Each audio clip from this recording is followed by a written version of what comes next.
E essa semana a gente vai começar a falar de derivada, né? Hoje a gente vai começar a falar de derivada. Até então o que nós falamos foi sobre limites, né? Relembramos as funções elementares e falamos sobre limites de funções. A gente vai, inclusive, antes de falar de derivada, nós vamos falar do limite fundamental exponencial, que faltou na aula anterior, tá? E que pode estar na tua prova, então a gente precisa falar dele, que é conteúdo da semana passada. E depois a gente inicia falando de derivada, tá bom? Bom, vamos lá. Vamos falar desse limite fundamental exponencial, que é esse limite bonitinho aí que está aparecendo para vocês no slide, tá? É o limite dessa função aí, 1 mais 1 sobre x elevado a x. Esse limite aí, quando x tende a mais infinito, e a gente vai ver também que quando x tende a menos infinito, esse limite aí é igual àquele número e. Aquele número e ali que já é conhecido por nós, né? Aquele e ali é a base dos logaritmos naturais, né? Logaritmos neperianos. Esse limite aí é bem importante. Então, mais uma vez, para que a gente estuda esses limites, como esse, um limite como esse aí, é para a gente poder calcular outros limites, né? Então, com base nesse limite fundamental exponencial, com base nele, a gente consegue calcular outros limites. Então, a importância dele é essa, tá? Esse limite aqui é igual a i.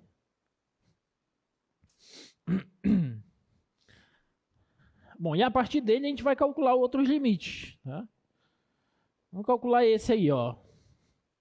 Ele também, o limite dessa função também é igual a e quando x tende a menos infinito, tá? Então, a partir desse aqui, o limite fundamental exponencial é tanto para quando x tende a mais infinito, como quando x tende a menos infinito, tá?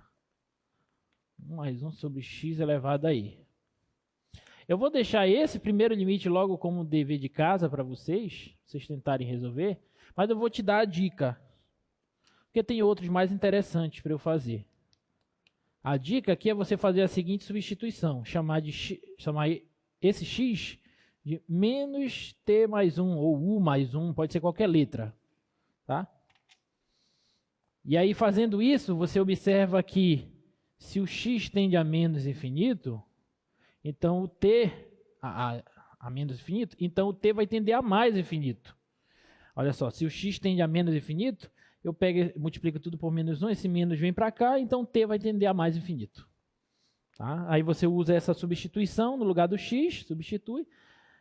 Aí você vai trocar x tendendo a menos infinito por t tendendo a mais infinito e vai fazer as manipulações. E tentar chegar nesse limite. Tá? Tentem chegar nesse limite e vocês vão ver que esse limite vai resultar no mesmo que esse de cima, tá?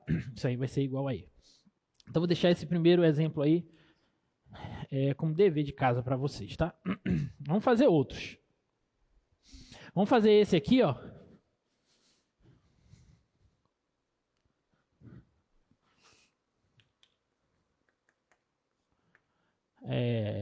Mostrar que o limite, quando u tende a zero, de 1 mais u elevado a 1 sobre u, esse limite também é igual a i. Como é que a gente mostra isso?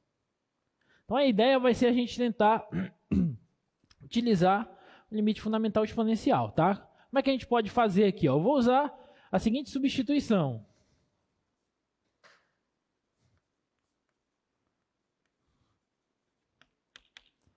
Eu vou usar a seguinte substituição. Eu vou chamar esse u que aparece aqui de 1 sobre x. Porque eu estou tentando fazer com que, no lugar dessa função, apareça algo como essa função. Então, se eu pegar esse u e substituir ele por 1 sobre x, já vai aparecer 1 mais u sobre x. Esse limite vai ficar assim. Limite de 1 mais, no lugar do u eu vou colocar 1 sobre x. 1 sobre x. E no lugar desse u aqui vai ficar 1, aí presta atenção, vai ficar 1 sobre o u que é 1 sobre x. Concorda? Tudo bem? Agora eu só tenho que ver para onde que o x vai tender, né? Ora, o u aqui está tendendo para zero. Aí, se o u é 1 sobre x, quando o u tende para zero, o x tende para onde, gente? Você troca de posição aqui. Ó. X vai ser igual a 1 sobre u.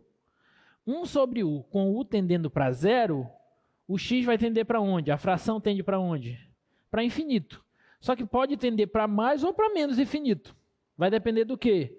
Vai depender do u. Se o u vai tender a zero pela direita ou pela esquerda. Se ele tender a zero pela direita, o x, que é 1 sobre u, vai tender para mais infinito. Se ele tender a zero pela esquerda, o x vai tender a menos infinito. Tá? Então, aqui eu vou colocar, se o u tende para zero pela direita, o x tende a mais infinito. Se o u tende a zero pela esquerda, o x tende a menos infinito. Tudo bem? Então, vai ficar assim, ó, esse limite. Ó. Isso aqui vai ser igual ao limite de 1 mais 1 sobre x sobre elevado a 1 sobre 1 sobre x, quando x pode tender a mais ou a menos infinito. Então, isso aqui vai ser o limite, quando x tende a mais ou menos infinito, né, de 1 mais 1 sobre x, elevado. Agora, aqui eu tenho uma divisão de fração, você conserva a de cima e multiplica pela segunda invertida. E quando você multiplicar, ó, inverter isso aqui, 1 sobre x dá x, x vezes 1 dá x. Tá? Então, isso aqui vai dar o próprio limite fundamental. Ó. E aí, tanto faz ser mais ou menos infinito. Os dois resultam em e. Tá? Então, isso aqui é o número e. Então, de fato, esse limite aqui é igual a e. Ok? Tá claro? Alguma dúvida? Falem, gente. Você não fala nada, não? Bom, então vou aceitar como tudo certo, tá?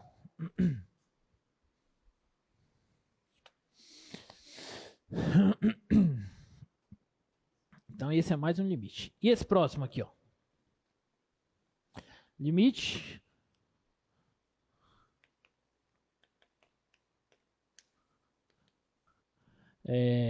quando x tende a mais infinito, de 1 mais 1 sobre x elevado a x mais 2.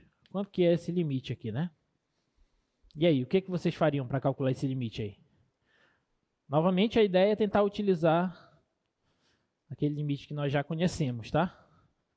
O que a gente pode fazer nesse limite aqui? Observe que isso aqui está bem parecido com isso aqui, né? A única diferença é que aparece o mais 2 lá em cima. Então, o que a gente pode fazer?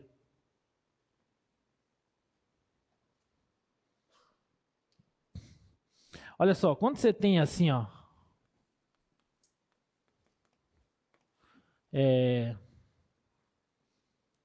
você tem isso aqui, ó,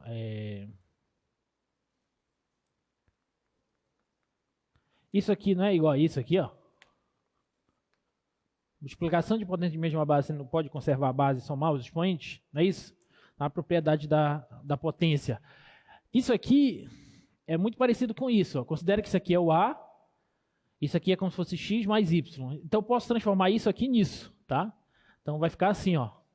1 mais 1 sobre x elevado a x vezes 1 mais 1 sobre x elevado a 2. Tá claro? Tudo bem? Multiplicação de potência de mesma base, eu posso conservar a base e somar os expoentes. Ok? Agora, observem que é o limite de tudo isso aqui quando x tende a mais infinito. Essa parte aqui, ó, o limite dessa função vai para e, que é o limite fundamental. Tá claro? Agora, essa parte aqui vai para quando? Para quanto quando x tende a mais infinito? Esse parêntese todo aqui ao quadrado vai para quanto? Vai para 1. Concorda? Por quê? Porque 1 sobre x, quando x tende a mais infinito, 1 sobre x vai para quanto? Vai para 0. Então, aqui vai para 1 mais 0. 1 mais 0 é 1, e 1 ao quadrado é 1. Isso aqui vai para 1. Ok? Tá? Então, esse limite aqui vai ser e vezes 1, que dá e. Esse limite aqui daí. E vezes 1, que daí. Tudo bem? Alguma dúvida? Não?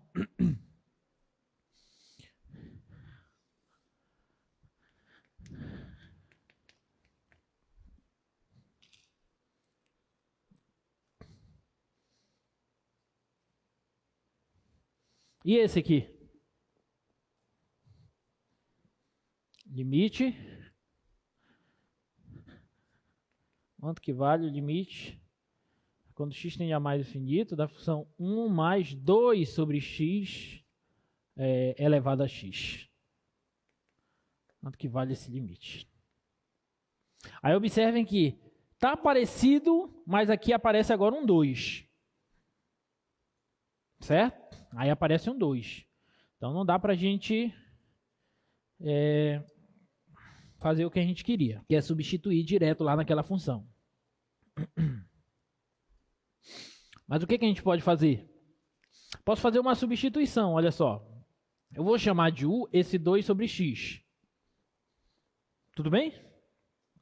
Aí observem que quando x tende a mais ao infinito, esse u, sendo igual a 2 sobre x, ele tende para quanto? O u é 2 sobre x. Então, se o denominador está indo para mais infinito, essa fração está indo para quanto? Para zero. Muito bem, para zero. Alguma dúvida até aí? Tá, então esse limite aqui, ó, ele vai ser igual ao limite quando u tende para zero, limite quando u tende a zero, de 1 mais 2 sobre x eu chamei de u, elevado a x. Só que o x, se eu jogar o x para cá e o u para cá, é 2 sobre u. Concorda? Tá, então x é 2 sobre u. Bom, isso aqui, apesar de estar totalmente diferente disso aqui, está muito parecido com isso. Que a gente já resolveu. Sim ou não? Só que aqui aparece 2. Só que eu quero que apareça 1. Bom, mas 2 é o mesmo que 1 vezes 2, né? Então isso aqui eu posso escrever assim, ó, limite quando u tende a zero, de 1 mais u elevado a 1 sobre u vezes 2. Concorda ou não? Não alterei nada. Posso fazer isso? Posso, tá? E aqui, como eu tenho um produto, eu posso reescrever isso aqui da seguinte forma, ó, limite quando u tende a zero, de 1 mais u elevado a 1 sobre u, e tudo isso aqui elevado ao quadrado. Posso ou não? Porque quando você tem aqui, olha, propriedade da potência também, ó. Quando você tem assim, ó, a elevado a x vezes y, isso aqui é o mesmo que a elevado a x elevado a y, potência de potência. Né? Quando você tem uma potência elevada a um expoente, os expoentes eles podem ser multiplicados, não é isso? Tá? Então, como eu tenho esses expoentes multiplicados, que é isso, eu posso transformar isso aqui assim. Então, fica esse elevado a 1 sobre u é elevado ao quadrado. Só que o limite dessa função aqui a gente já viu, que é e. Esse limite é e. Então, isso aqui vai ficar e, isso aqui de dentro é e, elevado ao quadrado. E ao quadrado. Então, esse limite aqui é e ao quadrado. Ok? Tudo bem? Alguma dúvida?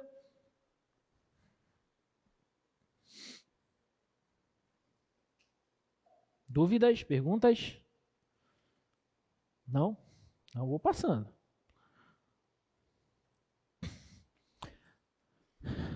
Último exemplo de limite fundamental exponencial para a gente ir para a derivada. É o mais bonitinho esse. Olha só, quero verificar que esse limite aqui, quando h tende a zero, esse limite aqui é 1. Tá? Por que esse limite aqui é 1?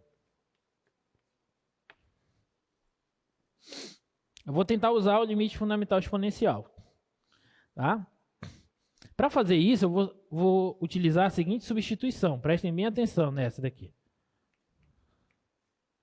Seguinte substituição. Eu vou chamar isso aqui de U, tá? U vai ser E elevado a H menos 1. Isso aqui vai ser U. Tá bom? E olha só. Dessa maneira, com essa substituição, quando o H tende a zero, se esse H aqui tende a zero, esse U, que é E elevado a H menos 1, tende para quanto? Se o H tende a zero, E elevado a H é o mesmo que E elevado a zero, que dá 1. E 1 menos 1 dá 0. Então, o U tende a zero. Confere? Então, se esse expoente aqui tende a 0, isso aqui tende a 1 e essa diferença tende a 0, que é o U. Tá? E agora eu vou substituir. Então, esse limite aqui vai ficar assim, ó. Limite quando U tende a 0,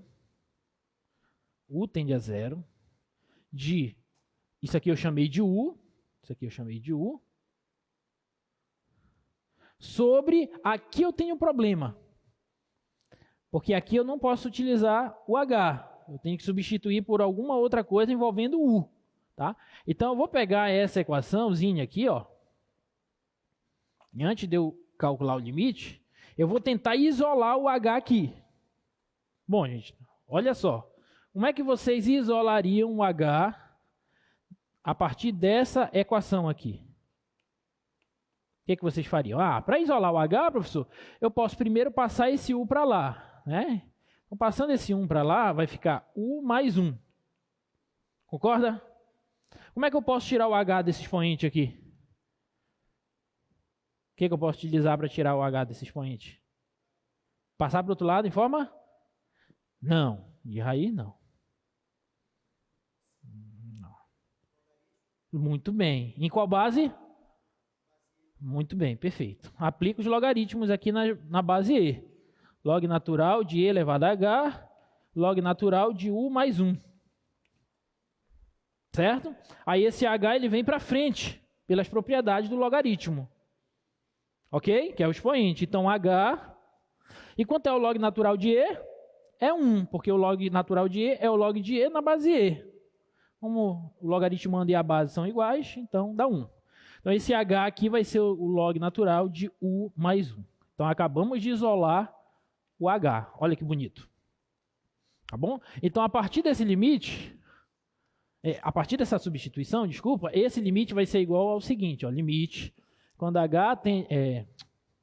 quando U tende a 0, fizemos a substituição, quando U tende a 0, isso aqui a gente chamou de U, e no lugar do H, vou utilizar isso aqui, ó, log natural de U mais 1. Natural de U mais 1. Tá? Bom, professor, parece que piorou. Né? Não, não piorou. Olha só. Olha aqui a sacada. Aqui é o seguinte, ó. Eu vou reescrever isso aqui, essa fração, da seguinte forma. Log natural de U mais 1 sobre U. Posso reescrever assim ou não? Posso. Por quê? Porque isso aqui eu tenho uma divisão de frações. Então, posso dizer que isso aqui é conserva de cima e multiplica pela de baixo invertida. Se eu inverter a de baixo e multiplicar por 1, eu volto para cá. Tudo bem? Então, não alterei nada. E observe que eu posso fazer isso aqui porque a gente não está trabalhando exatamente no U igual a 0, mas sim U tendendo a 0, né? Que são coisas diferentes. Então, esse limite aqui, vou melhorar essa escrita bem aqui, ó, só para vocês entenderem o que eu vou fazer. Isso aqui, ó, é 1 sobre U vezes o log natural de U mais 1. Isso aqui é o mesmo que isso. Não fiz nada diferente. Se eu multiplicar isso por 1, volto para cá e esse U fica dividindo todo o log. É a mesma coisa, eu só escrevi assim, porque bem aqui eu vou usar essa propriedade dos logaritmos que eu utilizei aqui, ó. Esse expoente ele não pode vir para frente do logaritmo, mas ele pode voltar também.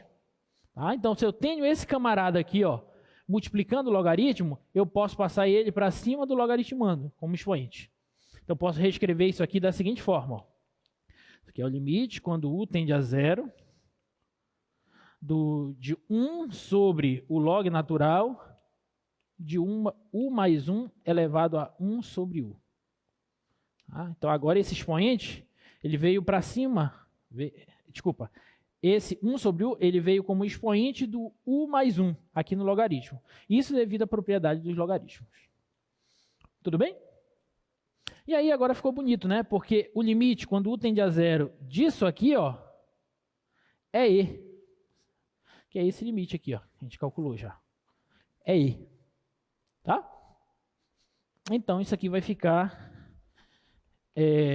1 sobre o log natural de e. Só que o log natural de e é 1. Então, isso aqui dá 1 sobre 1, que é 1. Pronto, então esse limite é 1 de fato. Ok? Isso aqui eu estou utilizando, vou apagar bem aqui. Eu estou utilizando a seguinte propriedade. Quando você tem log de A elevado a B na base C, esse B aqui, ele vem multiplicando o logaritmo. É isso que eu estou utilizando. Quando o logaritmando está elevado a um expoente, esse expoente pode vir para frente do logaritmo. B vezes o log de A na base C. Desculpa, na base C. Ok? Então, o que eu estou utilizando é isso. Ó. Esse expoente está no logaritmando E, então ele pode vir para frente do logaritmo. Aí ficaria, é porque eu omiti um passo, né? Ficaria H vezes esse log. Só que o log natural de E é 1. Então, H vezes 1 dá H. Essa mesma propriedade está sendo utilizada aqui. Se vale essa queda aqui, ele pode subir também. Então, se esse cara está multiplicando o logaritmo, então ele pode vir para cima do logaritmando como expoente. Foi a mesma propriedade que eu estou utilizando. Tudo bem? Mais alguma dúvida?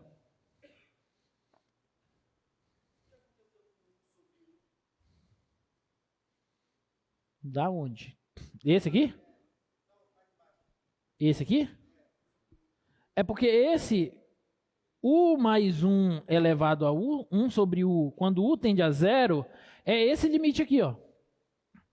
Olha lá, u mais 1, só troquei aqui a ordem. 1 mais u elevado a 1 sobre u, quando u tende a zero, é e. Então, esse camarada aqui, isso aqui é e, dentro do limite. Então, esse limite vai dar 1 sobre o log natural de e. Log natural de e é 1, dá 1. Tá bom? Mais alguma dúvida?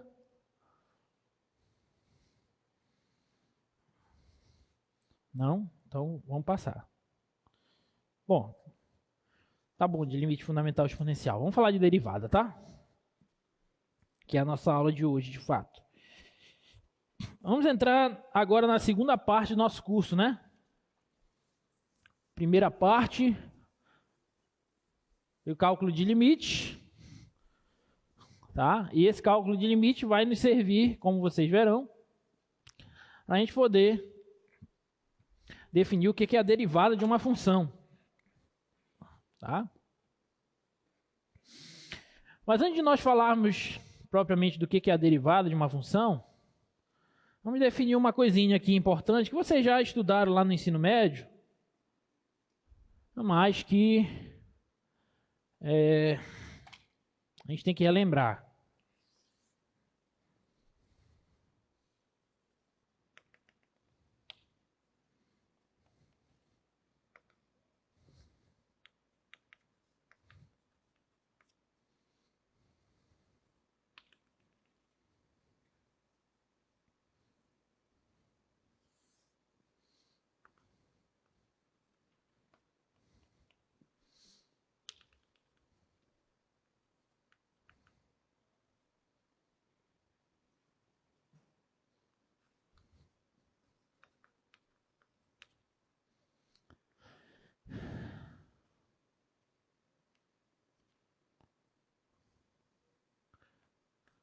Olha só. Imagine que você tem uma função f aqui, tá? Eu marquei aqui um ponto x1 e y1, que esse y pela função f é f de x1. E esse outro ponto x2 e y2, que é o f de x2. Tá? Imagina que nós estejamos nesse ponto e a gente percorre essa trajetória até esse outro ponto. Então, obviamente, nós vamos ter, partindo do ponto x1, um certo incremento, uma certa diferença entre esse x1 e esse x2 aqui, né? Essa diferença, que é x2 menos x1, eu estou chamando de ΔX, que é esse incremento a partir de x1. Tudo bem? O mesmo vai acontecer aqui, ó. Entre y2 e y1, que é f de x2 e f de x1, existe um certo incremento em y, né? Então, isso aqui é f de x2 menos f de x1. Tudo bem? Essa variação aqui no eixo das abscissas, a gente vai chamar de incremento em relação ao eixo das abscissas, incremento em x, e essa variação aqui vai ser o incremento em y. Tudo bem? E o quociente entre essas duas variações, esse quociente aqui, ó, o ΔY pelo ΔX, é o que nós vamos chamar de taxa de variação média. Isso aqui é a taxa de variação média que é calculada dessa maneira, ΔY sobre ΔX. Ok? Em outras palavras, eu posso dizer que essa variação aqui é nada mais que f de x2 menos f de x1 sobre x2 menos x1. Tá? Isso aí é a taxa média de variação da função f nesse intervalinho aqui. Observe que eu estou trabalhando nesse intervalo aqui, ó, no seguinte intervalo. x1, x2, fechado.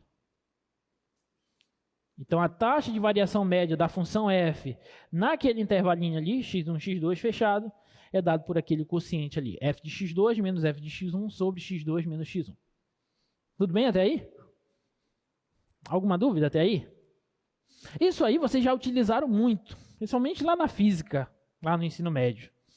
Quando vocês calcularam velocidade média. Olha só, imagina que você tem um móvel e a posição desse móvel em função do tempo, né, é dado por uma função. Uma certa função aqui, ó. Então, aqui você tem o T1, a posição do móvel nesse instante 1, S de T1. E aqui você tem o instante 2, T2. E a posição do móvel nesse instante 2, S de T2. Né? O que acontece se nós calcularmos a taxa de variação média da posição desse móvel em relação ao tempo naquele intervalo ali de T1 até T2? Né? O que nós estaremos calculando na verdade, né? Então, olha só, a taxa de variação média vai ser ΔS, variação aqui em S, né? ΔS por ΔT. ΔS por ΔT. Mas vocês devem lembrar que isso aqui nada mais é que velocidade, só que é a velocidade média do móvel em relação ao tempo naquele instante T1 e T2. Sim ou não? Tá? A partir daí, daqui a pouquinho, a gente vai definir o que é taxa de variação instantânea e derivada de uma função. Tá? Antes da gente fazer isso, vamos resolver alguns exemplos de taxa de variação média, para que a gente embase essa definição. Tá? Olha só esse primeiro exemplo. A temperatura Fahrenheit, F, é dada em termos da temperatura Celsius, C, pela seguinte fórmula. F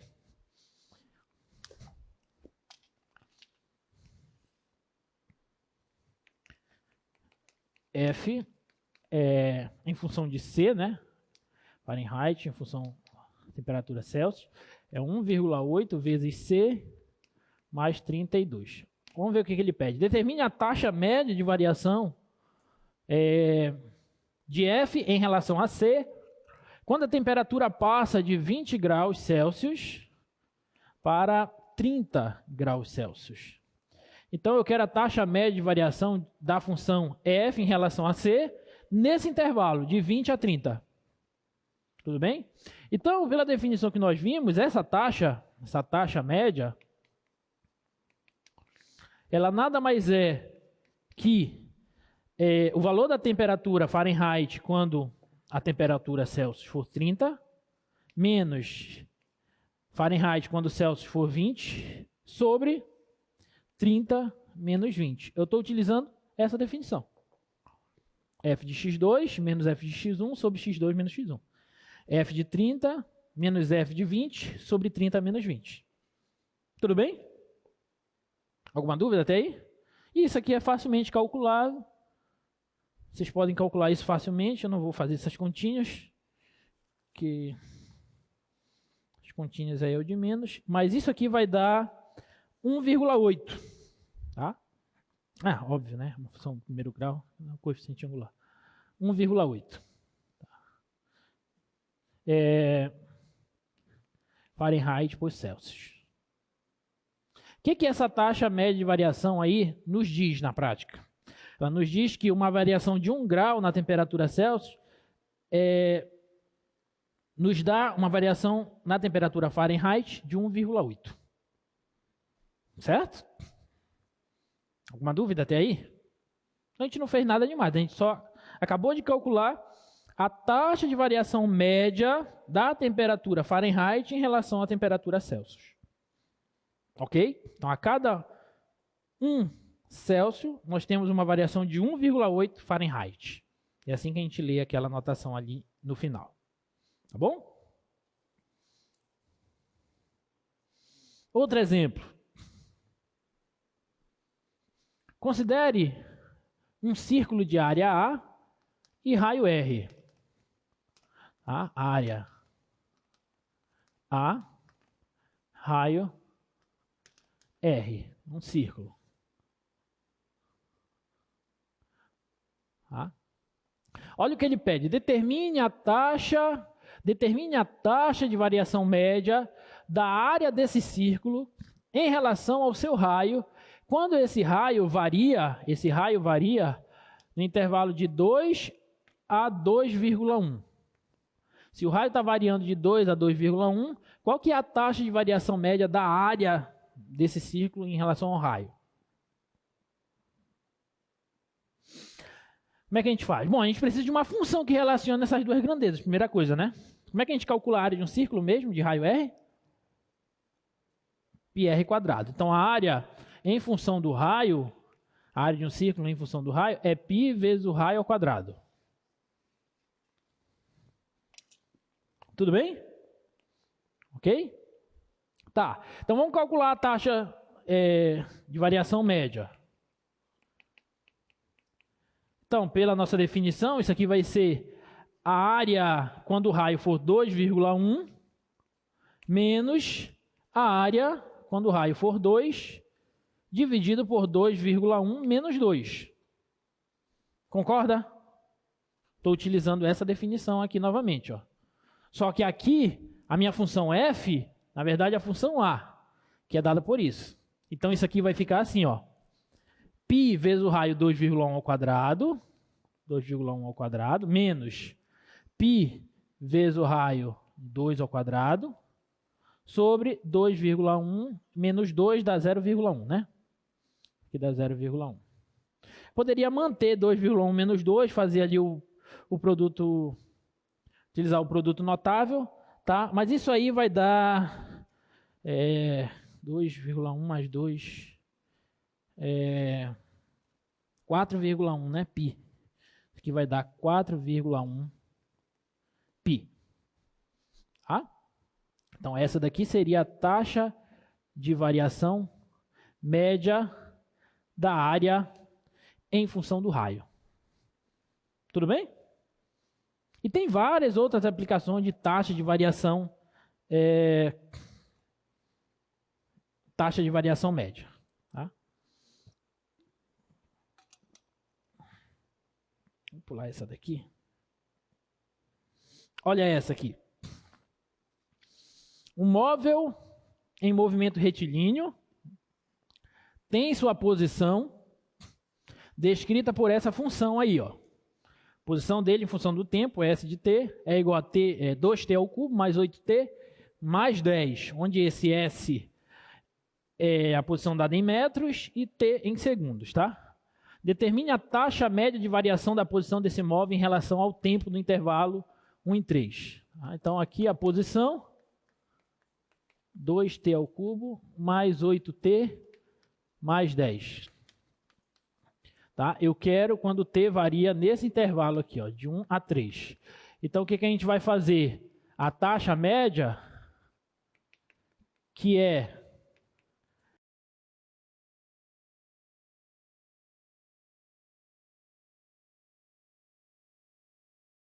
sobre 3 menos 1. Concorda? Tá? Isso aqui, você pode calcular isso aí também. Eu não vou calcular isso aí. Bora ver quanto é que vai dar isso aqui. É muita conta, né? Isso aí vai dar 34. Como o ΔS é a posição em metros, isso aqui vai ficar em metros. E como esse ΔT é em segundos, isso aqui vai ficar por segundo. Então, a cada 1 segundo, a variação na posição vai ser de 34 metros. Ok? Isso aqui é a unidade de velocidade. Certo? Foi o que a gente falou aqui, ó. Foi o que nós falamos aqui. Essa variação da posição em função do tempo é a velocidade que a gente chama de velocidade média. Então, a velocidade média desse móvel nesse intervalo aqui é 34 metros por segundo. Tudo bem? Até então, essa questão de taxa de variação média não é nenhuma novidade para vocês. Mas eu quero, a partir dela, definir o que é taxa de variação instantânea. Tá bom? Então, olha só. Eu poderia ter, a partir daqui, ó, eu descrevi esse ΔX por x2 menos x1. Então, esse quociente aqui, ó, f de x2 menos f de x1 sobre x2 menos x1, aquele quociente eu poderia ter escrito assim também, ó.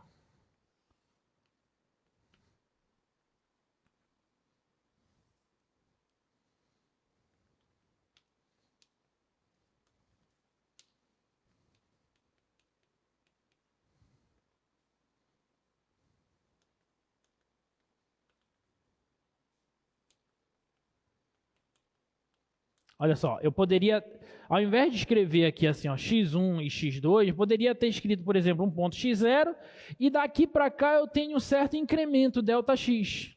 Então, se aqui é x0 e esse pedacinho aqui é ΔX, esse ponto aqui vai ser x0 mais ΔX. Concorda? Então, se aqui é x0, aqui vai ser f de x0, pela função f. Se aqui é x0 mais ΔX, aqui vai ser f de x0 mais ΔX. Então, aquele quociente lá que a gente escreveu assim, ó, ΔY sobre ΔX igual a f de x2 menos f de x1 sobre x2 menos x1. Isso aqui eu poderia ter escrito dessa maneira aqui também, ó.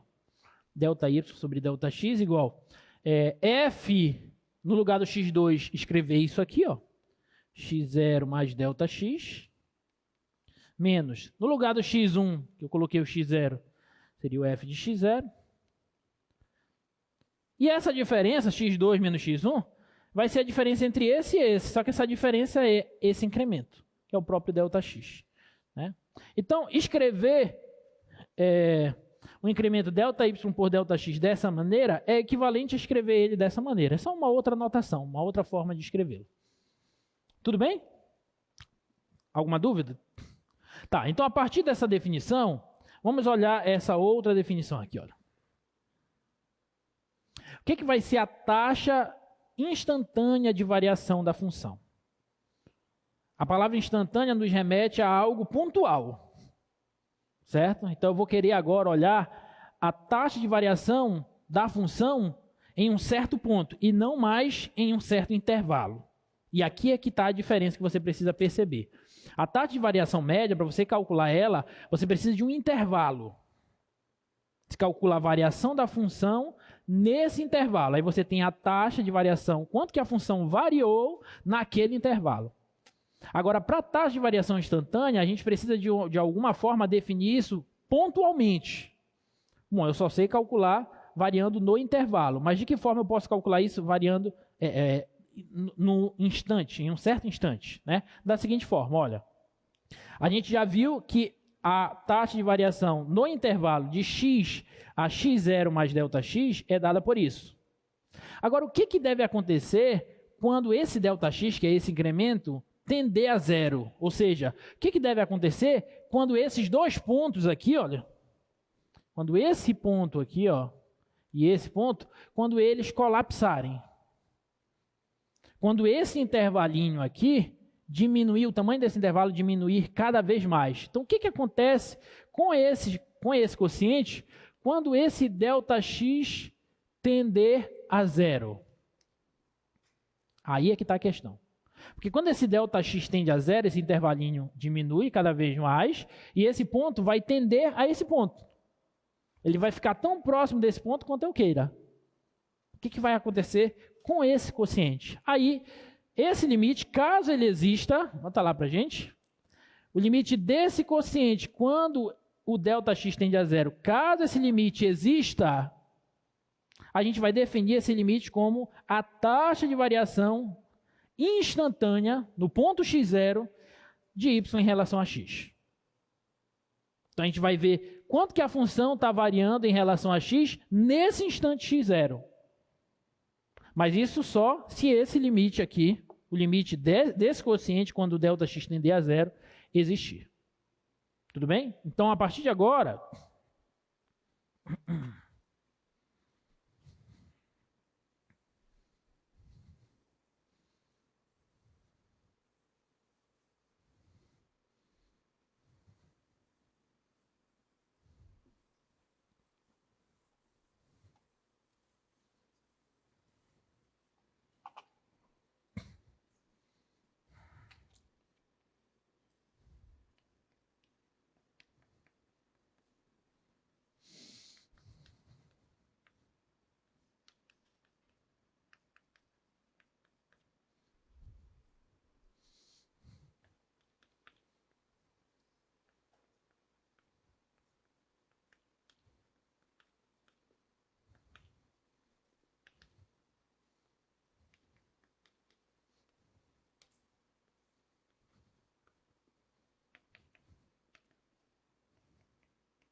Então, agora, você tem a taxa de variação instantânea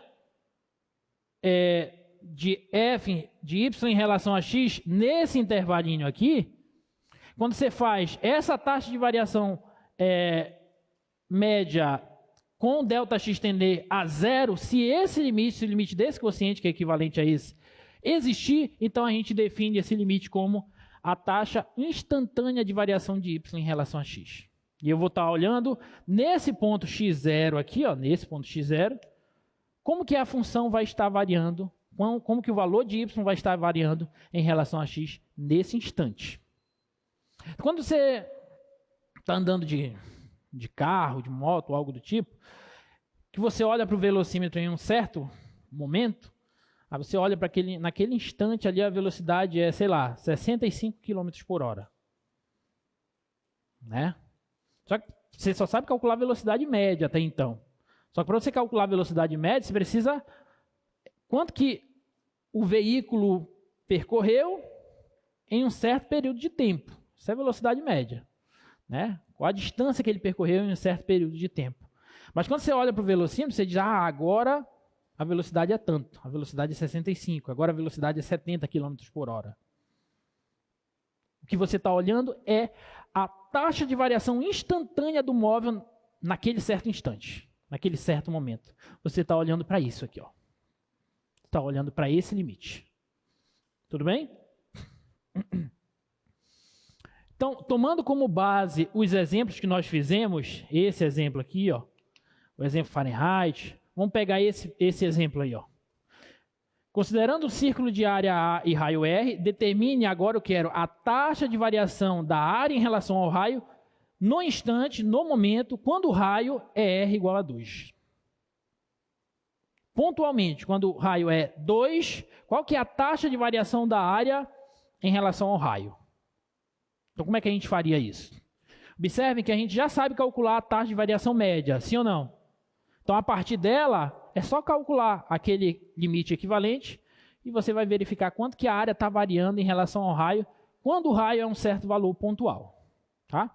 Agora, antes da gente calcular, fazer aquele exemplo, observem só uma coisinha, vou colocar como observação aqui. Esse limite aqui, pessoal, eu tinha substituído aqui x1, x2, vou colocar aqui x e p, ficar melhor, x e p, aqui seria f de x, aqui seria f, fazer aqui p e x melhor, que seria f de p e aqui f de x. Observa, com essa notação, esse limite aqui, ó, a taxa instantânea, ela é equivalente a esse limite aqui, ó, limite quando x tende a p, de f de x menos f de p sobre x menos p. É só substituir os caras aqui, ó. No lugar de x0, eu estou colocando o p, então no lugar de x0, estou colocando o p. No lugar de x0 mais Δx, estou colocando só x. Então, x0 mais Δx, estou colocando só x. E esse Δx vai ser a variação, a distância daqui para cá. Então, é x menos p. No lugar do Δx, x menos p. Tá? Então, esse limite aqui, ele pode ser reescrito dessa maneira, com x tendendo a p. Tá bom? Eu estou fazendo esse ponto x se aproximar desse ponto P. Então, por isso que é o limite quando x tende a P. São escritas equivalentes. É que vocês vão ver que na hora da gente calcular esses limites, algumas funções saem mais rapidamente com esse, outras saem mais rapidamente com esse. Mas é a mesma coisa. Tá? São maneiras equivalentes aí da gente trabalhar. Então, vamos para o exemplo. Ele diz que a função área é a área de um círculo em função do raio, né? Então, isso aqui é πr². E ele quer a taxa instantânea de variação da área em relação ao raio, quando o raio é 2. Não é isso? Certo? Então, vamos lá. Então, essa taxa instantânea vai ser o limite. Eu posso utilizar esse ou esse, tanto faz. Eu vou utilizar o de baixo. Quando x... no caso, quando R, né? Porque aqui não é x, estou usando R. R tende a 2, dá de A de R menos área no ponto 2 sobre R menos 2. Concorda? Estou utilizando esse limite aqui de baixo. Poderia ser esse de cima, tanto faz. Então, f de x, que aqui é a função área, menos a função no ponto em questão, para onde x está tendendo, que no caso é r tendendo a 2, a de 2, sobre x menos p, que no caso é r menos 2. Tá? Bom, a função área é πr², então isso aqui vai ser limite, quando r tende a 2, de πr² menos π2² sobre r menos 2. E aqui a gente começa a verificar a importância dos limites, porque para você calcular esse limite, você já tem que ter visto o que a gente viu anteriormente. Né? Esse limite aqui é bem simples de se calcular. Né? Isso aqui vai ser limite, quando r tende a 2. Aqui eu posso pôr o π em evidência, então vai ficar r² menos 2² sobre r menos 2. Tá? E vocês já sabem que r² menos 2², isso aqui é equivalente a r mais 2, né? Utilizando aquele produto notável, r mais 2 vezes r menos 2, para encurtar aqui a conversa. Confere? Tá? Então, isso aqui eu posso cancelar. E, portanto, esse limite, quando r tende a 2, é só substituir o r por 2. Então, vai ficar 2 mais 2, 4π. 4π. Então, olha só que bacana. A taxa de variação instantânea da área em função do raio, quando o raio é 2, é 4π. Então, pontualmente, quando o raio é 2, a área está variando 4π. Eu poderia até pegar esse exemplo aí, uma curiosidade, que eu vou deixar para vocês pensarem em casa. Vamos calcular essa taxa de variação da área em função do raio para um raio qualquer, um R0 qualquer, um instante qualquer, um ponto R qualquer. Tá? Como é que fica? Ficaria assim, ó. A taxa instantânea ficaria assim, ó. O mesmo limite, tá? Limite, quando R tende a esse R0, de A de R menos A de R0 sobre R menos R0. Estou fazendo para o caso geral. Ao invés de eu colocar no lugar do R0 um número, estou colocando R0 para varrer qualquer valor real, tá bom? Ou real não, real positivo, né? Esse limite vai ser R tendendo a R0, isso aqui vai ser πr² menos πr0 ao quadrado. Observe que o passo a passo vai ser exatamente o mesmo que o problema anterior. Aqui eu posso pôr o π evidência. E aqui eu posso utilizar o produto notável, que a gente utilizou anteriormente. R mais R0, R menos R0, sobre R menos R0, cancela, e quando R tende a R0, é só substituir no lugar de R, R0. Então fica R0 mais R0 dá 2R0, então isso aqui dá 2πr0. Então, em um instante R0 qualquer, a taxa de variação instantânea da área em função do raio vai ser 2πr0. Essa fórmula aqui é conhecida por vocês, sim ou não? Isso aqui é a fórmula do quê? Exatamente, do comprimento do círculo de raio R0. Então, olha o que significa. Quanto que a área vai estar variando em um certo instante R0? Vai estar variando o comprimento da circunferência. Aí a pergunta que eu deixo para vocês é, por que vocês pensarem? Por que a taxa de variação da área de um círculo, em função do seu raio, é exatamente o comprimento da circunferência desse círculo? Então pensem nessa questão. E tentem explicar isso geometricamente. Desenhe um círculo, faz uma variação bem pequena no raio e tenta verificar quanto que vai variar a área dele, visualmente, olhando geometricamente para ele. Tá? E aí vocês vão encontrar o motivo aí, tá? Na próxima aula eu posso responder isso.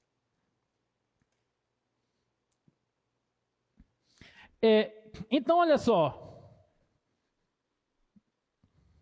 Alguma dúvida até aí, gente? Não? Então, olha só. A gente definiu como taxa de variação instantânea da função f em relação a x no ponto P ou no ponto x0 como sendo esse limite. Tá? Agora, imagina que essa função é a função posição de um móvel em relação ao tempo. É a posição de um móvel em relação ao tempo. Então, a gente viu que a taxa de variação média nos dá a velocidade média. Sim ou não? A taxa de variação instantânea, por definição, vai nos dar o quê? A velocidade instantânea do móvel naquele ponto T. No ponto T0 em questão. Então, o que nós temos é isso aqui, olha. A gente vai definir como velocidade instantânea de uma partícula em um certo instante t, como esse limite aqui, caso ele exista, obviamente. Tá? O limite, quando ΔT tende a zero, de S de t mais ΔT, menos S de t, sobre ΔT. Observe que é a mesma, o que está escrito lá, é a mesma coisa que está escrito aqui. Só trocando algumas letras. x0 por t. Tudo bem? Tá? Então, esse limite aí é o que a gente está definindo agora como velocidade média. Então, olha só. Velocidade instantânea. A velocidade média, ela é a taxa de variação média da posição em relação ao tempo.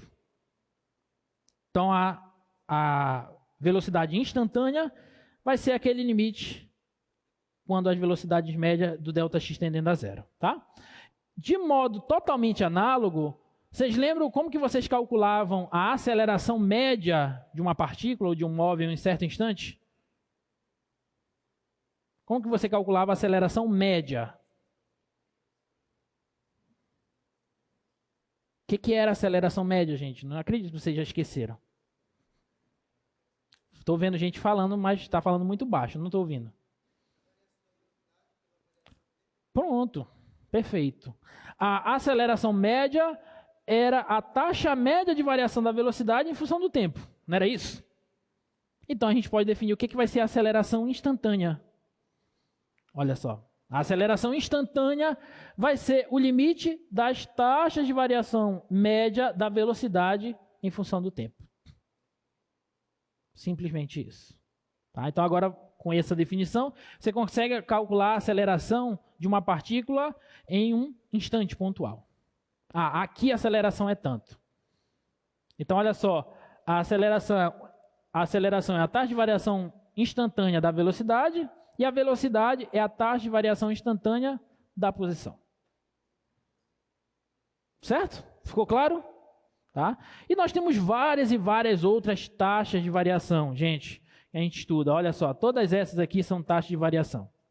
Corrente elétrica, compressibilidade, taxa de crescimento instantâneo, custo marginal, taxa de fluxo de calor, gradiente de temperatura, potência, gradiente de velocidade no sangue, taxa de divulgação de um boato para os fofoqueiros, taxa de desenvolvimento de desempenho e assim por diante. Temos várias e várias taxas de variação que nós estudamos em nossa sociedade, tá bom? E tudo isso vem dessas definições aqui do cálculo.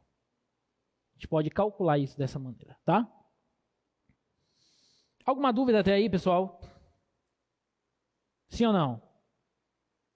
Não, né? Então tá. Agora que nós já sabemos o que é a taxa de variação instantânea de uma função em relação a um certo ponto, nós podemos definir o que é a derivada de uma função em um certo ponto. E a derivada de uma função em um certo ponto é simplesmente a taxa de variação instantânea da função nesse ponto. Isso aqui que nós estamos calculando, é a derivada da função f no ponto P. Isso aqui é a derivada da função f no ponto x0.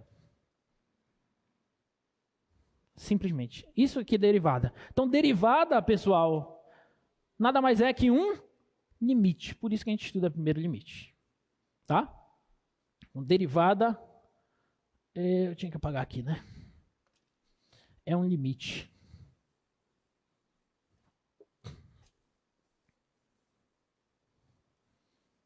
Derivada de uma função em um certo ponto é a taxa de variação instantânea da função nesse ponto, tá?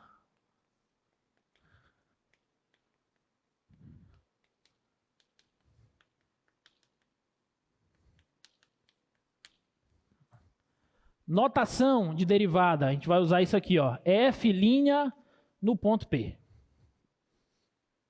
Tudo bem?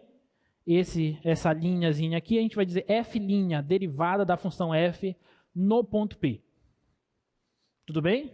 Então, o que é a derivada da função f no ponto P? Nada mais é que esse limite. Limite de f de x menos f de p sobre x menos p, quando x tende a p.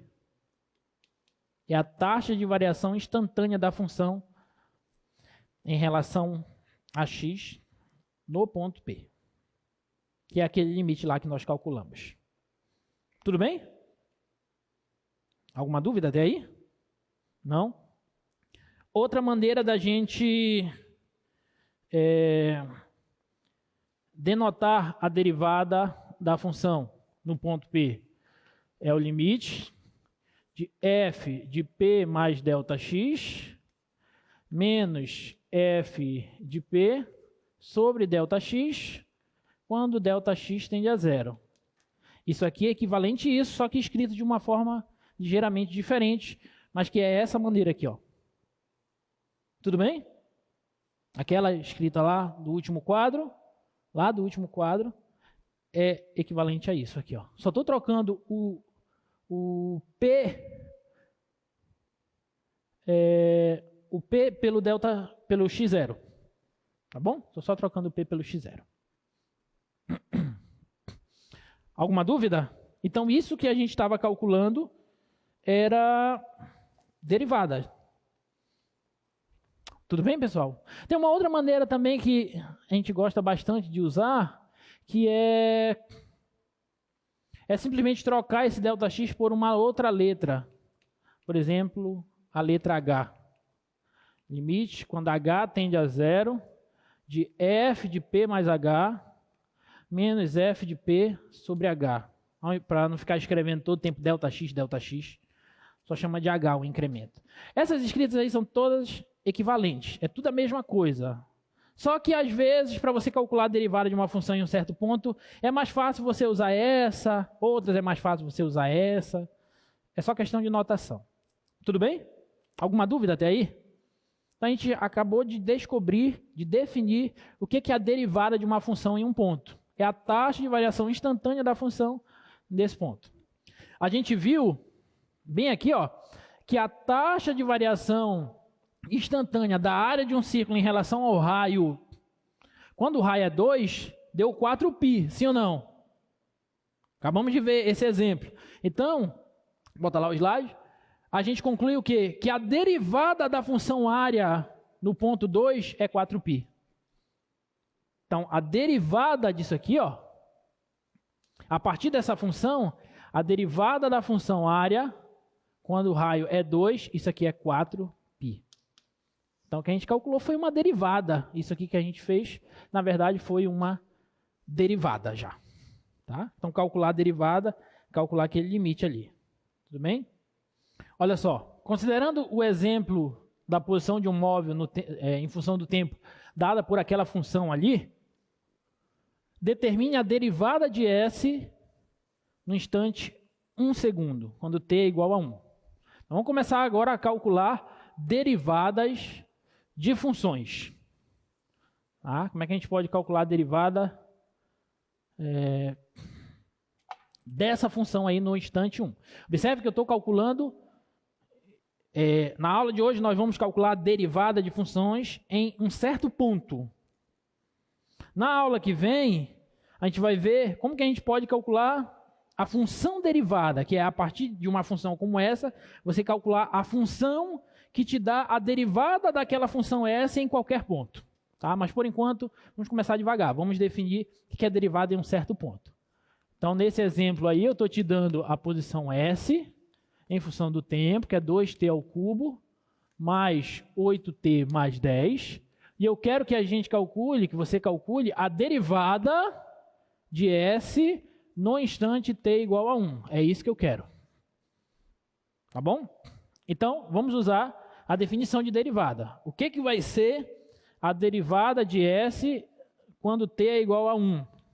Isso vai ser o limite, quando t tender a 1, de S de t menos S de 1 sobre t menos 1. É esse limite aqui, ó, que eu estou utilizando.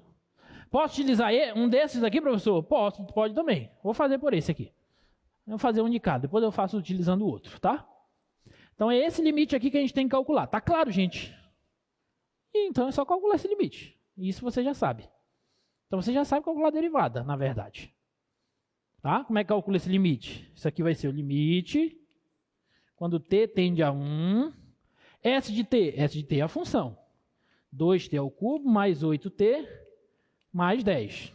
Menos S de 1 é substituir o 1 no lugar do t. Vai ficar 2 vezes 1 ao cubo, mais 8 vezes 1, mais 10. Tudo isso dividido por t menos 1. Alguma dúvida até aí? Não. Então, vamos lá. Então, a derivada da função S no ponto 1 vai ser o limite, quando t tende a 1. Aqui eu vou colocar assim, ó, 2t ao cubo.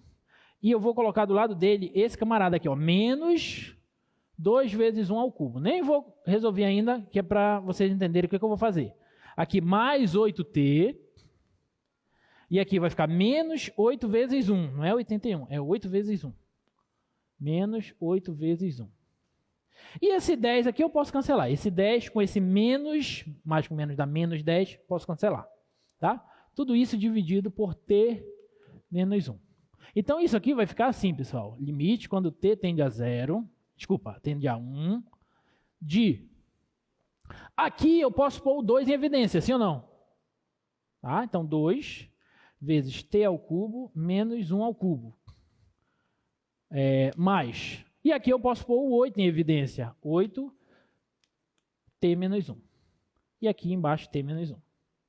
Por que eu escrevi dessa maneira? Porque eu vou tentar, não posso substituir, porque eu vou ter problema no denominador, então eu vou tentar cancelar esse t menos 1 com os t menos 1 que vão aparecer lá em cima. Certo? Então esse limite vai ser limite, quando t tende a 1, de 2 vezes. Esse produto notável você já conhece, ou já deveria conhecer.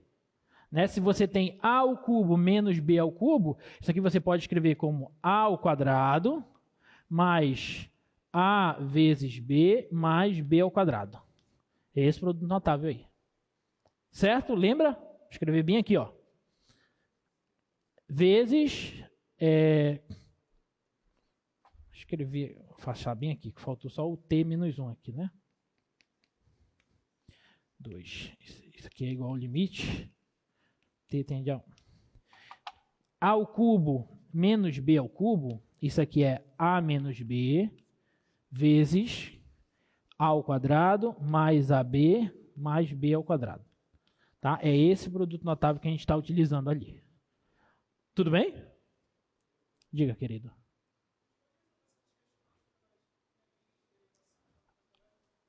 Pode, na próxima aula. Pode, se eu não pedir pela definição. Mas se eu disser assim, calcule a derivada de tal função usando a definição, aí você tem que calcular usando o limite. Mas muito bem, significa que você já está adiantado, já sabe até as regras de derivação. Tá bom? O que vai fazer isso aqui, vocês resolverem isso aqui rindo. Né? Quando vocês souberem a regra de derivação, para quem já sabe, parabéns, significa que está estudando, tá? Mas para quem não sabe, não se desespere, porque vocês não vão fazer tudo de derivada usando só limite. Tá? Vocês vão aprender as regras de derivação, isso aqui vai ser 6t mais 8 a derivada daquela função, e se você substituir, pronto, acaba. Tá bom? Mas vamos chegar lá ainda, tenham calma. Então, aqui continuando, 8 vezes t menos 1 sobre t menos 1. Tá? Então, observem que aqui agora aparece t menos 1, aqui, aqui, aqui. Então, posso cancelar. Certo? Poderia primeiro colocar o t menos 1 em evidência lá em cima para poder cancelar, mas eu posso cancelar logo direto. Tá? Então, agora esse limite aqui vai ficar bonitinho. Ó. Vai ficar o limite, quando t tende a 1, de 2 vezes t ao quadrado mais t mais 1, mais 8 sobre 1, né? Não precisa colocar.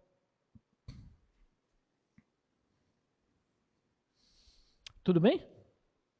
E agora é só substituir, né? Substituir aqui, ó. 1 mais 1 mais 1 dá 3. 3 vezes 2 dá 6. 6 mais 8 dá 14, né? Então, isso aqui vai dar 14. Então, a derivada da função posição no instante 1 é 14. Essa é a taxa de variação instantânea da posição no instante t igual a 1. Ok? Alguma dúvida? Uma taxa de variação.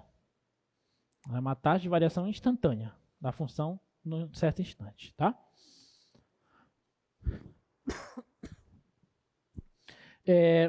Olha esse problema, gente. Agora vem a questão da prova. Olha esse problema aí, ó. Considere uma curva y igual a f de x. Como nós podemos determinar a equação da reta tangente a essa curva em um certo ponto dado? Tá? Como é que a gente pode calcular a equação da reta tangente a uma certa curva em um ponto dado? Esse é um dos problemas que eu mostrei para vocês que a gente iria resolver durante o nosso curso. Mostrei para vocês 4 problemas na nossa primeira aula. Esse era um deles. Tá bom? Então, imagina que você tem uma certa curva.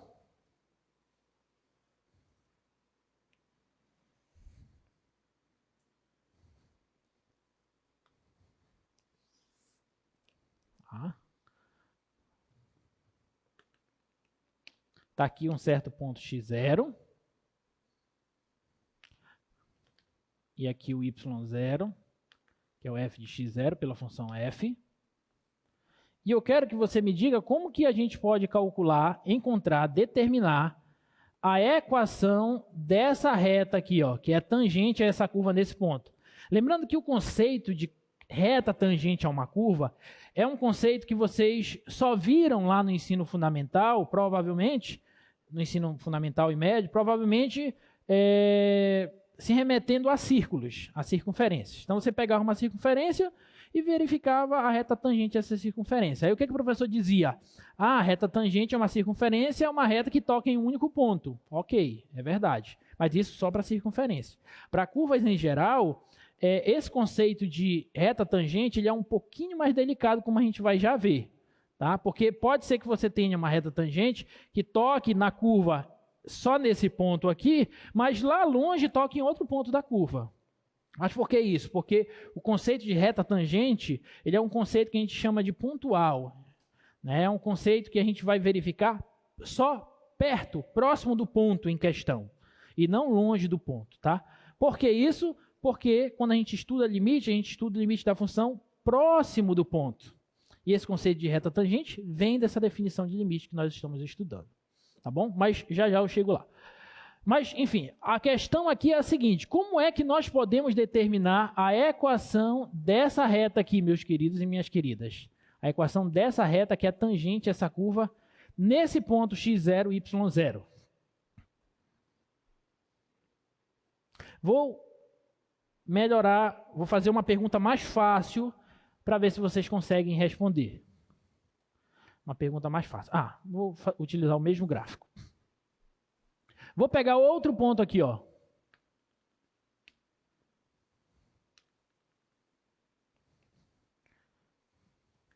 Vou até pegar esse ponto aqui. P. F de P, tá? Tanto faz. Vou pegar esse outro ponto aqui, ó, o ponto XY. Você sabe me responder como que você determinaria a equação dessa reta aqui, ó, que no caso, como toca em dois pontos, a gente pode chamar de reta secante essa curva? Alguém sabe me dizer qual é a equação dessa reta aqui, que passa nesse ponto x e y, e nesse outro ponto P e F de P? Alguém sabe me dizer? Geometria analítica, lá do terceiro ano, ensino médio, gente. Equação fundamental da reta, como que era? Não lembra?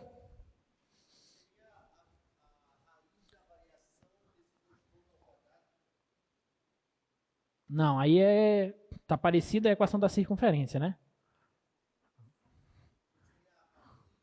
Não tem raiz. Não. Essa daí é a função do primeiro grau geral, né? Mas eu quero pontualmente esse ponto, considerando esses dois pontos, esse e esse. Como é que você faz? Y menos f de x0, que é o coeficiente angular, x menos x0. Qual é o seu nome, filha? Messiane? Messiane, parabéns, Messiane, gostei. Olha, exatamente isso aqui, ó. Essa é a equação fundamental da reta, gente. Tudo bem? Se você tem o ponto x e y e o ponto... Aqui eu coloquei P e F de P e ela chamou x0 e F de x0 e x0. Tá certíssimo também, tanto faz. Como eu coloquei P aqui, eu vou colocar F de P e aqui x menos P. Mas é exatamente a equação que ela falou. Bom, essa é a equação fundamental. Tá? De onde que ela vem, professor? Ela vem da definição do coeficiente angular da reta. O que é o coeficiente angular da reta? É a tangente da inclinação da reta, que é o ângulo que ela faz com o eixo das abscissas. Tá? Por quê? Porque a gente olha para essa variação aqui, ó, e essa aqui, ó. Aqui nós temos a inclinação da reta, aqui eu tenho x menos p, que é a variação em x, e aqui eu tenho y menos f de p, y menos f de p. que é a variação em y. Então, a tangente, o coeficiente angular, por definição, é a tangente da inclinação. Certo? O coeficiente angular é a tangente da inclinação. Só que a tangente, olhando para esse triângulo retângulo, isso aqui é um triângulo retângulo. Tangente em um triângulo retângulo é o quê? Cateto oposto pelo cateto adjacente. Então, o cateto oposto a esse ângulo é esse, que é y menos f de p, sobre o cateto adjacente, que é x menos p.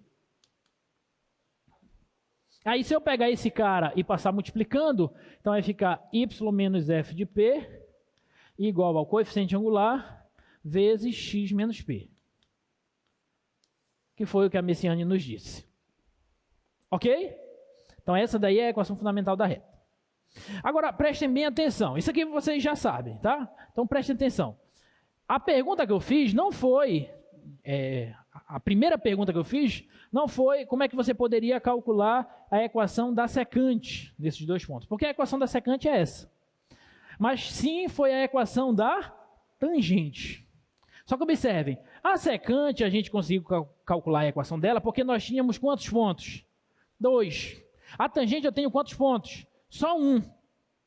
Mas eu consigo calcular a equação da tangente tendo esse único ponto, desde que eu tenha esse camaradinho aqui, ó. Se eu tiver a inclinação da reta tangente, que é o coeficiente angular dela, se eu tiver o coeficiente angular da reta tangente, como eu já tenho esse ponto, que esse ponto eu estou te dando, como eu já tenho ele, eu conseguirei calcular a equação da tangente. Mas a pergunta que eu faço para vocês vou refazer a pergunta. Como que a gente pode calcular a equação da reta tangente? A gente já viu que para calcular isso, eu só preciso do coeficiente angular. Então a nova pergunta é, como você pode calcular o coeficiente angular da reta tangente à curva f no ponto P e f de P? Então, como que a gente pode calcular o coeficiente angular da reta tangente? Aí, olha só a brincadeira. Olha como é bonito. Bom, eu não sei como que eu posso calcular o coeficiente angular da reta tangente. Mas eu sei que o coeficiente angular da reta secante é isso aqui, ó. Que eu vou até escrever de uma outra maneira para ver se vocês têm a sacada. F de x menos f de p sobre x menos p. Isso aqui não é o mesmo que isso? Sim ou não? Só trocando o y por f de x, a mesma coisa. Isso aqui é a taxa de variação média da função. Então, o coeficiente angular da reta secante é a taxa de variação média da função. O que acontece se eu fizer esse incremento tender a zero? Ou seja, o que acontece se eu fizer o x tender a p? Aí esse ponto aqui, ó, ele vem para cá agora, ó. Esse vem para cá, ó. E assim por diante. As retas secantes, elas vão tender a quem? A reta tangente. Quando eu faço x tender a p, as retas que eram outrora bem secantes, elas tendem a reta tangente da função. Isso significa o quê? Que no limite, quando eu passar o limite naquele quociente ali, o coeficiente angular das retas secantes eles vão tender ao coeficiente angular da reta tangente. Então a gente vai definir o coeficiente angular da reta tangente como sendo o limite quando x tende a p de f de x menos f de p sobre x menos p. Olha que bonito, gente. Então, se você quer calcular a equação da reta, preste atenção, se você quer calcular a equação da reta tangente a uma certa curva em um certo ponto, você só precisa, na verdade, do coeficiente angular da reta tangente. Só que o coeficiente angular da reta tangente é esse limite. Só que esse limite é o quê? Não é a derivada da função no ponto P? Esse limite é a derivada. Então, isso aqui, na verdade, é a derivada da função do ponto P. E aí, fecha o raciocínio com nota 10. Se você quer calcular a equação da reta tangente, basta que você calcule primeiro o coeficiente angular. Só que o coeficiente angular, no ponto P, na reta tangente, vai ser a derivada da função no ponto P. E aí acabou. Ficou claro? Vamos resolver um exemplo.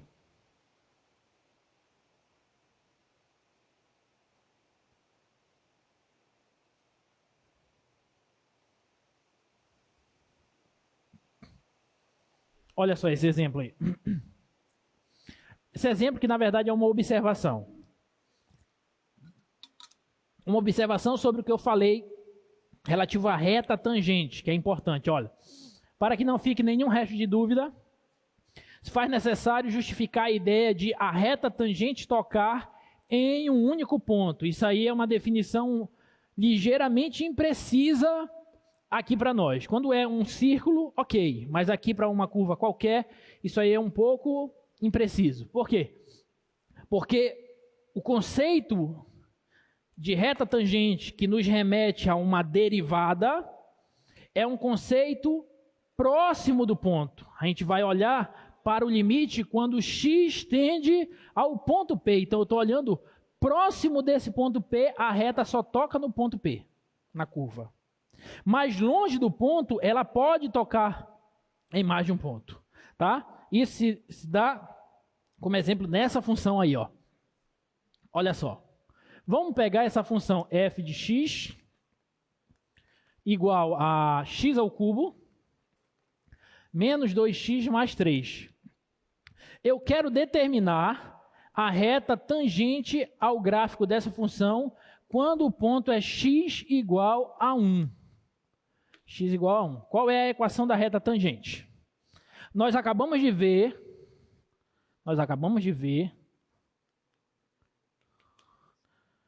a equação da reta tangente.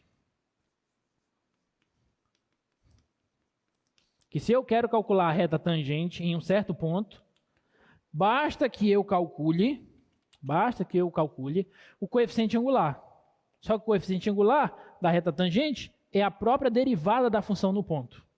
Tá? Então, basta usar essa equação aqui, ó, y menos f de p igual, no lugar do coeficiente angular da reta tangente, eu vou colocar f' de p, que é a derivada da função no ponto P. Então, f' de p vezes x menos p. Então, essa aqui vai ser a expressão geral para a gente encontrar a reta tangente a uma certa curva no ponto P. Tudo bem? Só que para eu calcular isso, eu preciso desse camarada aqui, ó. Então, sempre você vai precisar calcular primeiro a derivada da função no ponto. Tá? Então, vamos calcular aqui, ó, a derivada da função f no ponto x igual a 1. Ok? E aí vamos calcular aquele limite. É o limite, quando x tende a 1, de f de x menos f de 1 sobre x menos 1. Tá? Então, isso aqui vai ser o limite, quando x tende a 1, de f de x é a função, x ao cubo, menos 2x mais 3. F de 1 também é a função, só que substituindo 1, né? 1 ao cubo, menos 2 vezes 1 mais 3, sobre x menos 1. Tudo bem? Alguma dúvida até aí? Não? Então, esse limite aqui é o limite, quando x tende a 1.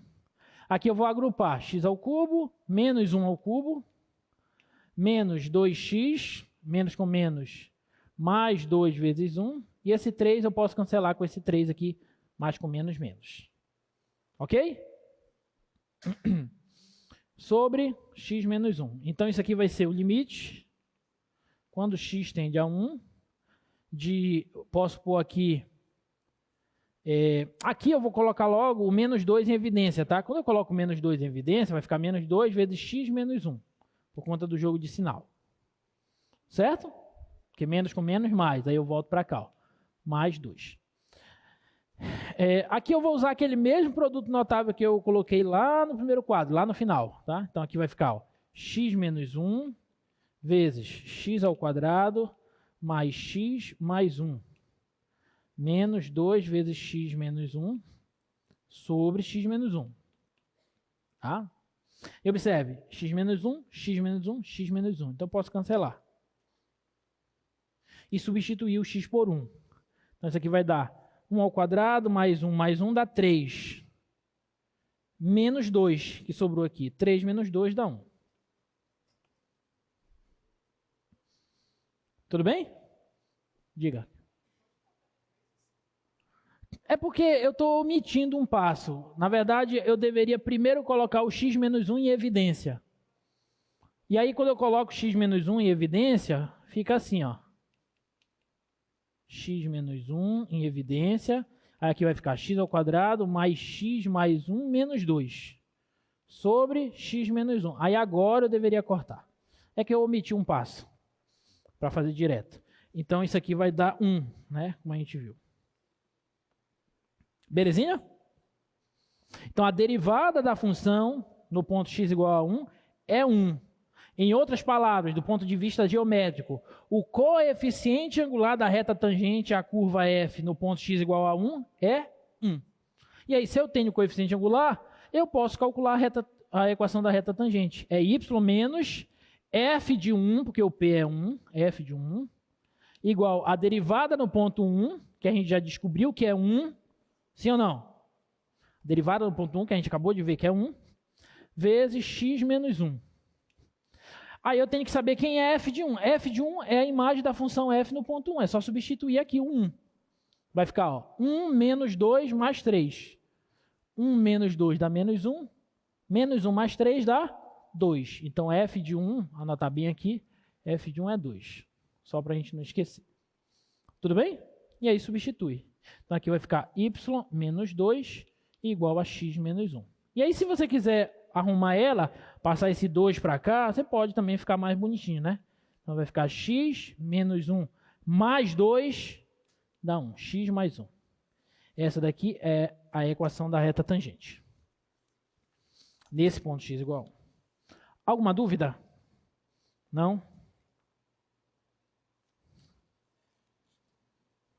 Deixa eu ver se coloquei o desenho aqui. Não. Deixa eu ver se eu abro o GeoGebra aqui.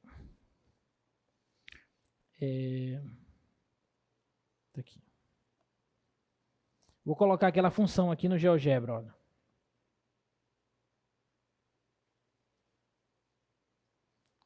X ao cubo menos 2x mais 3. Tá aqui, ó. Essa é a curva. É bom que eu já mostre para vocês como é que vocês mandam o GeoGebra determinar a equação da reta tangente em um certo ponto. Primeiro, você coloca o ponto. Qual é o ponto? É o ponto 1 e f de 1. Certo ou não? 1 e f de 1. 1 e f de 1. Tá aqui, ó, o ponto. E agora você vem bem aqui, deixa eu ver se é aqui. Bem aqui, ó, reta tangente. Clica na curva, que é a função, e clica no ponto. Pronto, ele te deu a equação da reta, tá bem aqui, ó, x mais 1. Aqui, ó, x mais 1. Ok?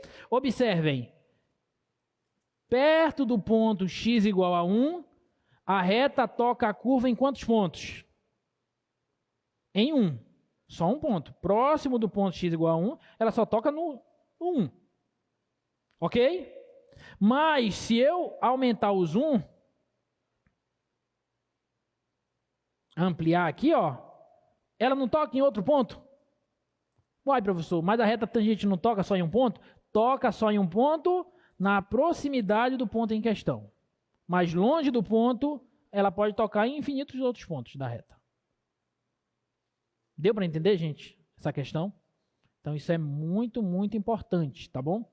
Então, não vamos esquecer disso. Esse conceito de reta tangente é um conceito pontual. É um conceito próximo do ponto que você está trabalhando. Longe dele, não sei o que pode acontecer, tá?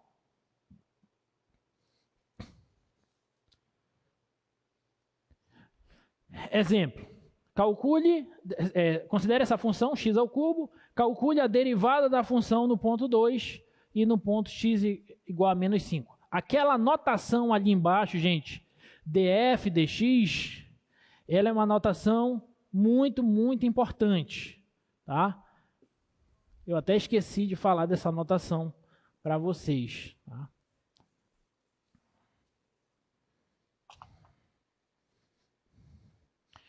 derivada da função, a gente vai ver na próxima aula a função derivada, né, que vai ser a f' de x.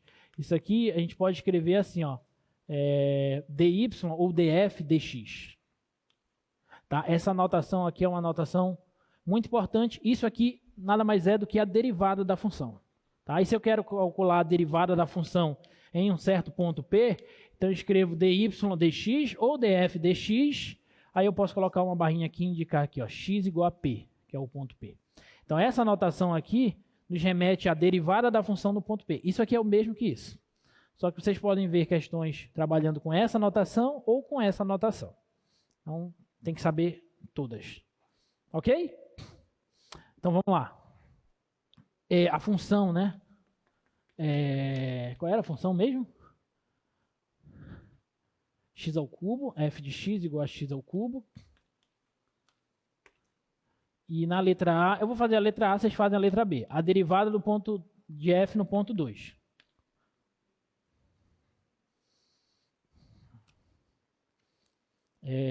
Então, isso aqui vai ser f' de 2 vai ser o limite quando... eu vou fazer usando aquela outra, né? Aquela outra, vou fazer usando essa aqui, ó. Que a gente está fazendo só usando essa daqui, f de x menos f de p. Vou fazer usando essa daqui, ó, para vocês verem que dá a mesma coisa, tá? Limite, quando h tende a zero, f de p mais h menos f de p sobre h. Então aqui vai ficar, ó, no lugar do p aqui eu vou colocar 2. Então limite quando h tende a zero de f de 2 mais h menos f de 2 sobre h. Tá claro? Tá? Estou usando essa definição. Então isso aqui vai ser limite quando h tende a zero, f de 2 mais h. Eu pego 2 mais h e substituo aqui. Então é 2 mais h ao cubo menos f de 2 é 2 ao cubo sobre h. Então vamos lá. Vamos ver no que vai dar esse troço aí. Aí aqui eu tenho que desenvolver esse produto notável, né? A mais b ao cubo. Quem que é a mais b ao cubo, gente?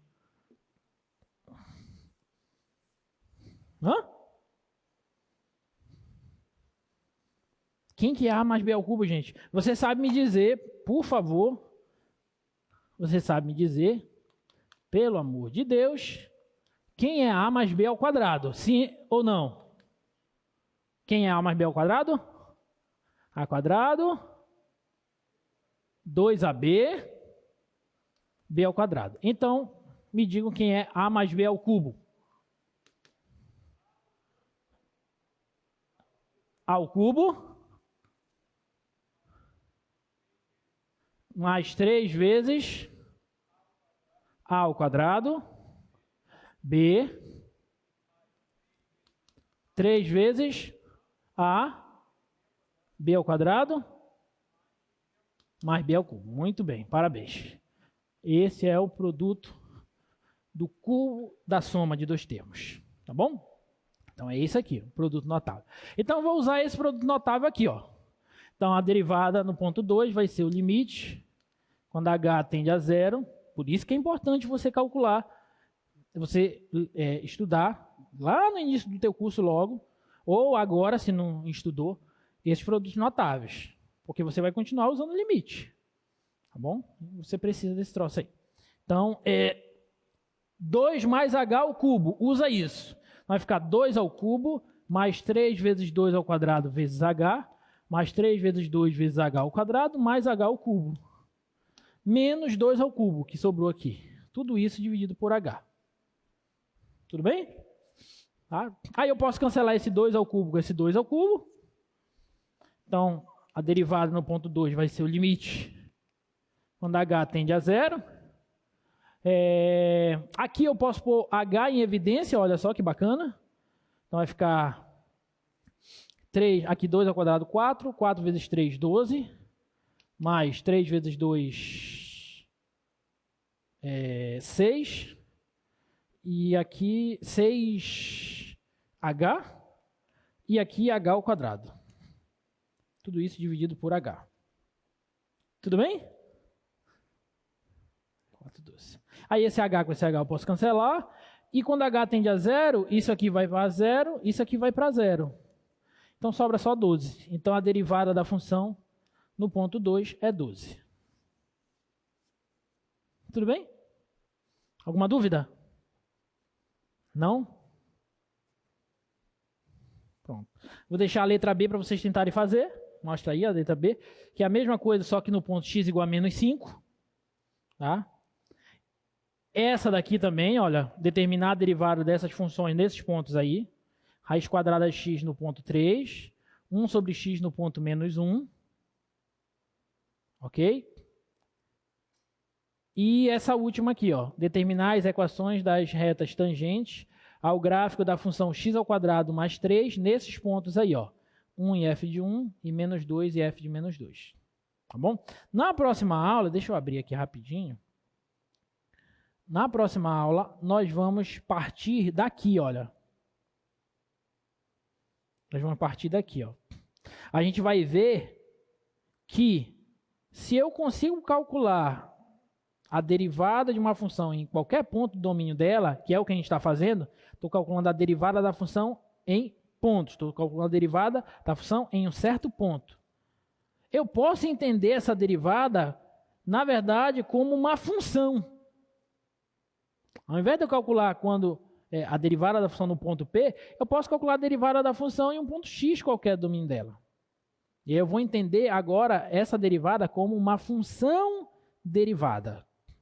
E aí você vai ver que problemas como esse aqui, você não vai precisar mais calcular esse limite. Tá? Porque a derivada da função x ao cubo, a gente vai ver que vai ser a 3x ao quadrado. Essa vai ser a função, essa aqui vai ser a função derivada da função x ao cubo. Então, se a função derivada da função x ao cubo é 3x ao quadrado, então o valor da derivada no ponto x igual a 2 é só substituir aqui. Então fica 2 ao quadrado 4, 4 vezes 3, 12, que foi o resultado que a gente encontrou. Tá? Mas isso é só na próxima aula. Por hoje, tá bom? Estudem bastante e até quarta-feira, gente. Um abraço.